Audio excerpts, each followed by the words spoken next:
petite capsule qui vous aide à réaligner votre corps, votre cœur et votre esprit. Ravie de vous retrouver pour ce 12e épisode consacré à un sujet qui me tient particulièrement à cœur, la sensibilité, et qui vous distillera quelques pistes simples pour la développer et mieux l'appréhender. On a tous déjà entendu « tu es trop sensible » ou l'inverse « tu ne l'es pas assez, tu as un cœur de pierre ». La sensibilité est une dimension centrale de l'être humain.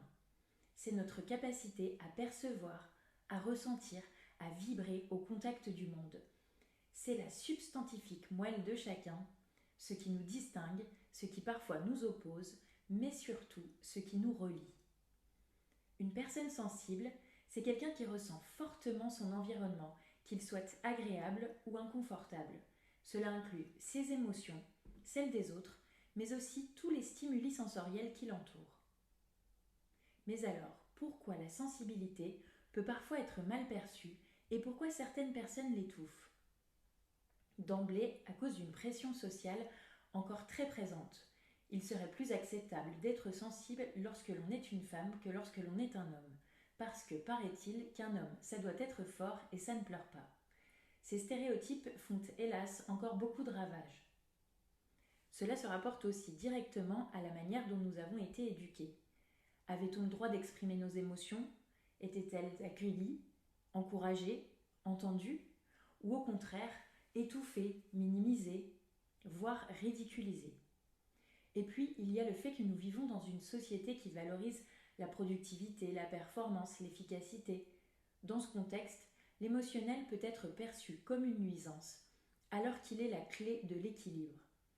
Une sensibilité trop refoulée peut se transformer en anxiété, en irritabilité et créer de nombreux blocages émotionnels. Cela peut même finir par obstruer notre empathie. Or, l'empathie est l'indispensable d'une société fonctionnelle empreinte de civisme et de solidarité. Mais alors, comment développer sa sensibilité ? Tout d'abord en étant attentif à soi, en cultivant son écoute intérieure. Observer, sans juger, sa respiration, ses émotions et toutes les sensations à l'intérieur de notre corps.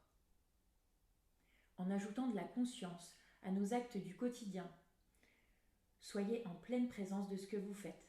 Je bois mon thé en conscience, je sens la chaleur, les arômes, l'amertume, je me relie au plaisir.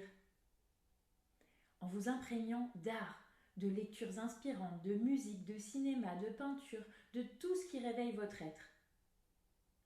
En ouvrant votre conscience au vivant, la nature, les animaux, les rencontres humaines, chacune de ces expériences réactive quelque chose en nous. En vous entourant de personnes bienveillantes, capables d'accueillir qui vous êtes, sans jugement. En vous posant régulièrement cette question de fond. Qu'est-ce qui est important pour moi ? Qu'est-ce qui fait sens dans ma vie ? Au contraire, comment canaliser la sensibilité quand elle vous envahit ? D'abord en se libérant du diktat « je suis trop sensible » et en le remplaçant par « je suis sensible et ça me guide ». Lorsque vous vous sentez submergé, faites une pause d'1 minute, respirez et répétez-vous « ma sensibilité est ma boussole ». Parce que oui, votre sensibilité est salvatrice. Quand elle est heurtée, elle vous indique que des limites ont été franchies. Elle est le déclencheur de réactions qui vous permettent de poser votre cadre. Lorsqu'elle est accordée, elle vous permet de hiérarchiser votre vie, de donner de l'importance à ce qui en a vraiment. Elle est toujours porteuse de sens. Enfin, la créativité est un excellent moyen de canaliser une sensibilité un peu trop débordante. À tort assimilée à de la fragilité, votre sensibilité peut au contraire devenir votre plus grande force. Je ne le répète jamais assez aux gens que j'accompagne. La sensibilité n'est pas une tare, ce sont vos antennes, votre radar interne qui vous permettent d'avancer et d'exprimer toute votre singularité. Elle est le moteur de la créativité, de l'intuition, de l'empathie, de l'amour. C'est un matériau brut qui nécessite parfois d'être canalisé, mais c'est assurément votre empreinte sur cette terre. Retenez cette phrase. Plus on reconnaît sa sensibilité, plus on se reconnaît soi-même. À la fin de ce podcast, fermez les yeux 30 secondes, soyez attentif à ce qui se passe dans votre corps, dans votre esprit. Ralentissez, respirez et laissez émerger un mot comme si votre être vous parlait. Pour les plus téméraires, vous pouvez même le partager en commentaire. Et c'est Charles Baudelaire qui va marquer de ces mots cette conclusion.